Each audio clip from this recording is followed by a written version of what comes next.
If you've spent any time around peptides, you've probably heard of BPC-157. It is usually described as the recovery peptide, the healing peptide, the one people bring up when they are dealing with tendons, ligaments, nagging injuries, or gut issues. But here is the important part. BPC-157 is not magic, and it is not a replacement for rehab, sleep, nutrition, or proper medical care. So in this video, I am going to break down what it is, why people use it, how it may work, what the evidence actually says, and what you need to understand before deciding if it is right for you. BPC stands for Body Protection Compound. BPC-157 is a pentadecapeptide, which simply means it is a short chain of 15 amino acids. Amino acids are the same basic building blocks your body already uses to build proteins, repair tissue, and support countless biological processes. So when we talk about peptides, we are not talking about something completely foreign to the body. We are talking about short amino acid chains that can influence how certain systems respond. In the case of BPC-157, the interest comes from the way this specific 15 amino acid sequence appears to interact with repair pathways, especially around tissue protection, blood flow, inflammation, and healing response. The original compound is related to a protective protein found in stomach fluid. BPC-157 is a synthetic fragment of that protein. One of the reasons people are so interested in it is its stability. It appears to hold up better than many other peptides, which is part of why you hear people talk about both injectable and oral forms. Most people talk about BPC-157 in three main categories. First, tendon, ligament, joint, and muscle recovery. Second, gut and gut lining support. Third, general recovery support when someone is dealing with irritation, overuse, or an injury they are trying to work through. But this is where we need to stay grounded. BPC-157 has a strong reputation for recovery support, and a lot of people report meaningful results. But it should still be viewed as a tool, not a miracle fix. BPC-157 may support the healing process, but it does not replace the fundamentals. You still have to respect the injury, manage the load, sleep well, keep your nutrition clean and intentional, and address the habits that keep creating the problem. A compound can support the process, but your daily choices still determine the environment your body has to heal in. The big mechanism people talk about is angiogenesis, which means the growth of new blood vessels. In simple terms, healing tissue needs blood flow. Blood brings oxygen, nutrients, and the materials your body needs to rebuild.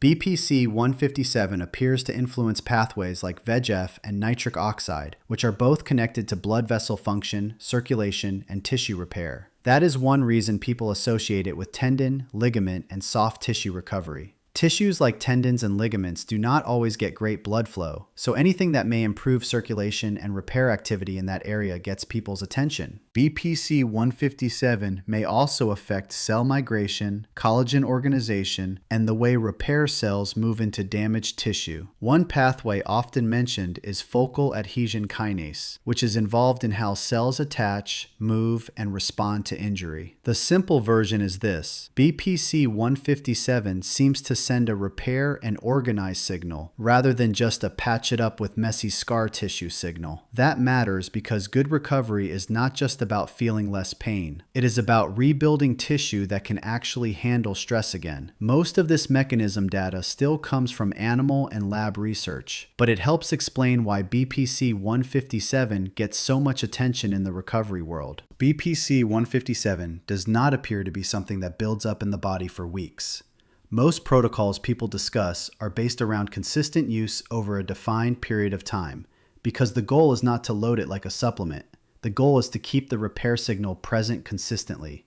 That said, exact timing, route, and dosing should be handled with a qualified medical professional, especially because BPC-157 is not FDA approved for general therapeutic use. The route usually depends on the target. For musculoskeletal issues, people commonly discuss subcutaneous injection, often near the area they are trying to support. For gut-focused goals, oral BPC-157 is commonly discussed because of its stability and its potential local effect on the gut lining. But route matters, quality matters, sterility matters, and this is not something I would treat casually. Especially with anything injectable, source quality and proper handling are non-negotiable. I would not frame dosing as a one-size-fits-all answer. A better way to think about it is this. People usually start conservatively, track response carefully, and avoid staying on indefinitely. In peptide circles, you will often hear people talk about using BPC-157 for a defined cycle, followed by time off, instead of running it nonstop. That matters because the goal is not to become dependent on a compound. The goal is to support a specific recovery window, track how you respond, and make informed decisions from there. Because BPC-157 is not FDA approved as a medication, and because long-term human safety data is still limited, this is something to discuss with a qualified provider rather than copying a protocol from the internet. If someone is using an injectable peptide under appropriate guidance, the most important rule is this: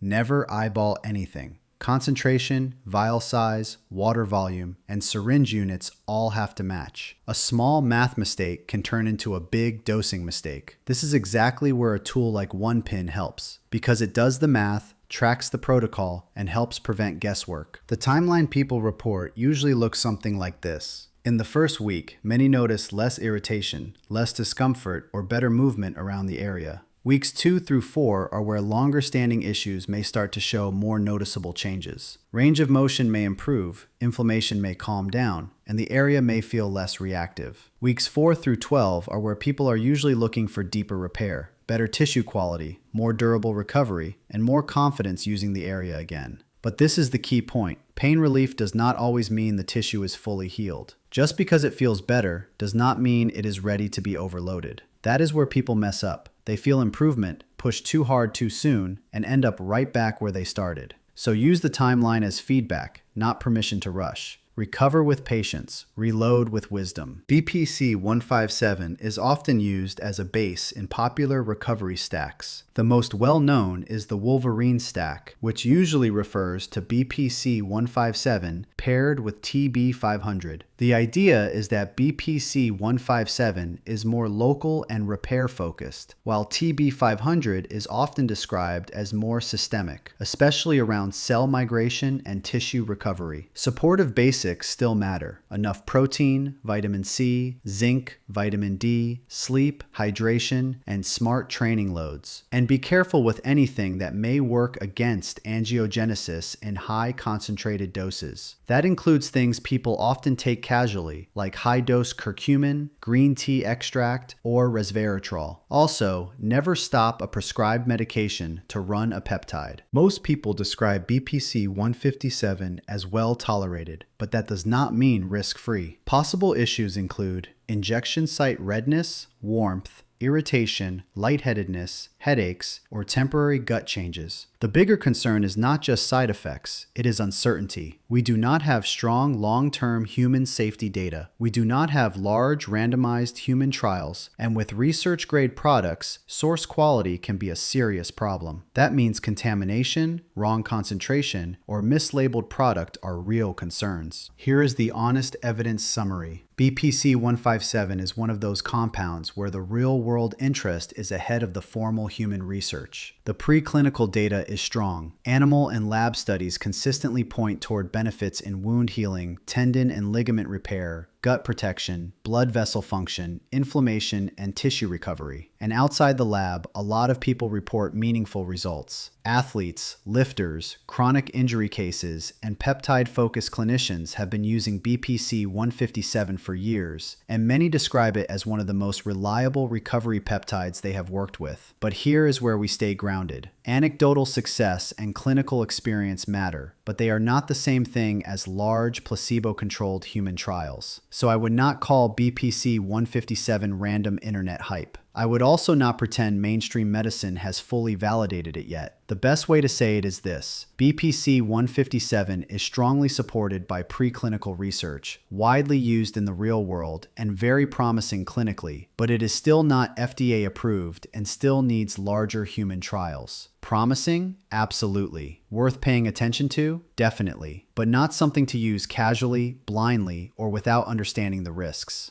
Regulatory status matters. BPC-157 is not FDA approved for treating injuries, gut issues, or recovery. For tested athletes, it is also a major red flag. WADA's prohibited framework includes non-approved substances, and BPC-157 has been treated as prohibited in sport. If you are drug tested, do not assume you can use it just because it is sold online. For peptides that have been mixed, storage usually matters. Most people keep reconstituted peptides refrigerated, protected from heat and light, and discard anything that becomes cloudy, contaminated looking, or has visible particles. When in doubt, throw it out. This is where OnePin fits in. OnePin helps you track the protocol, calculate reconstitution, schedule reminders, log each dose, and manage cycles like 12 weeks on and 4 weeks off. And if you are running more than one compound, the grouping feature helps organize your draws instead of relying on memory, screenshots, or messy notes. The goal is simple: less guessing, more accuracy, better tracking. This video is for education only. It is not medical advice. BPC-157 is not FDA approved. Human research is limited. Talk to a qualified healthcare professional before starting anything. If you want more education like this, or you want to be around people who are seeking answers, asking honest questions, researching with humility, and filtering through the noise with discernment, come join the community. We are not here to pretend we have all the answers. We are here to learn, support each other, stay grounded in what is true, and make informed decisions. Scripture says you are fearfully and wonderfully made,